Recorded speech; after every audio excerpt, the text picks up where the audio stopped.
Ang pangalan ko ay Mateo Reyes at ako ay 45 taong gulang sa taong ito.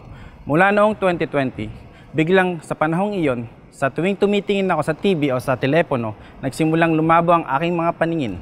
Nakikita ko ang screen, ngunit hindi malinaw ang nilalaman. Kaya pumunta ako sa isang doktor sa ospital. Sinabi sa akin ng doktor na nawalan ako ng paningin dahil sa katarata. Naging mahirap talaga ang pagsakay ng motor sa gabi sa kalsada. Ang mga headlight ay sumisikat sa aking mga mata. At kahit na may salamin ako, wala akong malinaw na nakikita.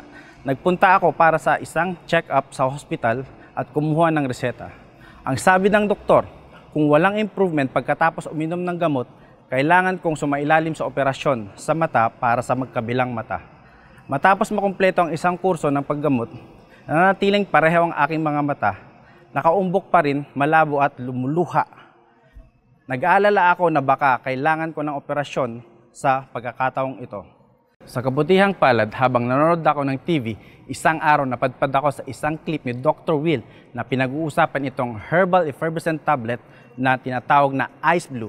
Naglalaman ito ng mga sangkap na pinaniniwalaang isang himala para sa mga mata. Hindi lang ako, maraming tao na ang nagtitiwala at nakikinig kay Dr. Will dahil sa kanyang kadalubasan at reputasyon. Kaya nagpasya akong subukan ito. Sa unang linggo pa lamang ng paggamit ng Ice Blue, napansin ko na ang isang kabuluhang pagbawas ng sintomas tulad ng mga nakaumbok na mata, panlalabo at nakakapagod sa mata, at labis na pagluha. Nakita ko ang pag-unlad kaya ipinagpatuloy ko ang paggamit nitong ng halos isang buwan. Unti-unting nag-recover ang aking mga mata, lumilinaw ang mga bagay-bagay at nawala ang mga sintomas tulad ng bulking, blurriness at mga dark spot na lumulutong sa harap ng aking mga mata. Patuloy ko na itong ginagamit mula noon.